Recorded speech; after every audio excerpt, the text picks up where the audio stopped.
हिंदू धर्म में नारियल का विशेष महत्व है। नारियल के बिना कोई भी धार्मिक कार्य संपन्न नहीं होता है। शास्त्रों में नारियल को बेहद पवित्र माना गया है, इसलिए इसका एक अन्य नाम श्रीफल भी है।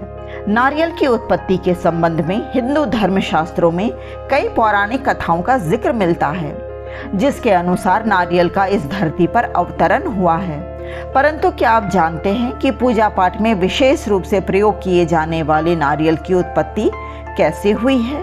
यदि नहीं तो आज के इस वीडियो में आप बने रहिएगा ताकि आपको विशेष रूप से इसकी जानकारी मिले।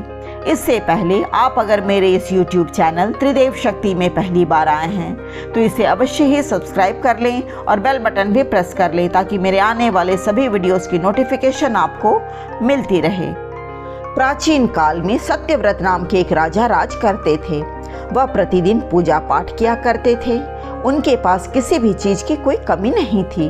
वह धन दौलत से लेकर हर प्रकार की सुविधा से समृद्ध थे। हालांकि इसके बावजूद भी राजा की एक अभिलाषा थी जिसे वह पूर्ण होने की चाह रखते थे। दरअसल राजा सत्यव्रत को किसी भी प्रकार से स्वर्गलोक जाने की इच्छा थी।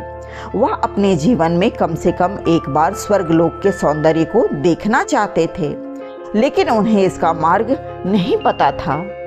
इधर दूसरी तरफ ऋषि विश्वामित्र अपनी तपस्या के लिए घर से बाहर निकले। चलते चलते वह अपनी कुटिया से काफी आगे निकल गए थे। काफी समय बीत गया लेकिन वह नहीं लौटे। इस कारण उनका परिवार भूख और प्यास से तड़प रहा था। राजा सत्यव्रत को जब यह पता चला तो उन्होंने ऋषि विश्वामित्र के परिवार के पालन पोषण की जिम्मेदारी ले ली। कुछ समय बाद जब मुनिवर लौटे तो वे अपने परिवार को कुशल देख काफी प्रसन्न हुए।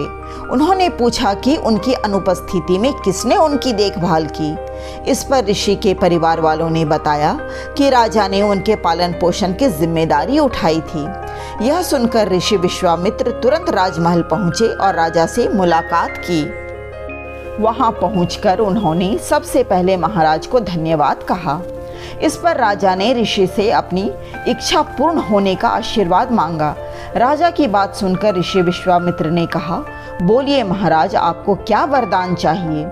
तब महाराज ने कहा, हे मुनि, मुझे एक बार स्वर्गलोक के दर्शन करने हैं। कृपया करके मुझे वहां जाने का वरदान दें। राजा की प्रार्थना सुनकर ऋषि विश्वामित्र ने एक ऐसा रास्ता बताया जो स्वर्गलोक की ओर जाता था। यह देख राजा सत्यव्रत बहुत खुश हुए। वह तुरंत उस रास्ते पर चल पड़े और स्वर्गलोक पहुंच गए। वहां पहुंचते ही इंद्रदेव ने उन्हें नीचे धक्का दे दिया, जिसके कारण वे सीधे धरती पर जा गिरे। राजा सत्यव्रत ने तुरंत सारी घटना ऋषि विश्वामित्र को बताई। राजा की बात सुनकर ऋषि विश्वामित्र गुस्से से आग बबूला हो उठे। उन्होंने तुरंत सभी देवताओं से इस बारे में बात की और इस समस्या का हल निकाला, जिसके बाद राजा के लिए एक नया स्वर्गलोक बनाया गया। नए स्वर्गलोक को पृथ्वी और देवताओं के स्वर्गलोक के बीचों बीच स्थापित किया गया था ताकि किसी को परेशानी ना हो। नए स्वर्गलोक से राजा सत्यव्रत तो बहुत खुश हुए, लेकिन विश्वामित्र को एक चिंता लगातार सता रही थी।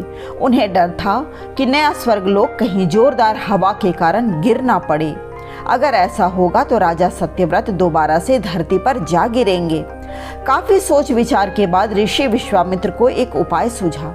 उन्होंने नए स्वर्गलोक के नीचे एक बहुत लंबा खंभा लगा दिया ताकि उसे सहारा मिल सके। ऐसी मान्यता है कि नए स्वर्गलोक के नीचे लगाया गया खंभा एक विशाल पेड़ के तने के रूप में बदल गया। यही नहीं, कुछ समय पश्चात जब राजा सत्यव्रत की मृत्यु हुई तो उनका सिर एक फल के रूप में तब्दील हो गया। तभी से इस खंभे को नारियल के पेड़ के रूप में जाना जाने लगा, जबकि राजा का सिर नारियल के रूप में जाना गया। यही कारण है कि नारियल का पेड़ इतना लंबा होता है। तो ये थी धार्मिक मान्यताओं के अनुसार नारियल के उत्पत्ति की कहानी। वीडियो अगर जानकारीपूर्ण लगी हो तो लाइक, शेयर एंड कमेंट करें और चैनल को सब्सक्राइब कर लें। बेल बटन भी प्रेस कर लें ताकि मेरे आने वाले सभी वीडियोस की नोटिफिकेशन आपको मिलती रहे। नमस्कार।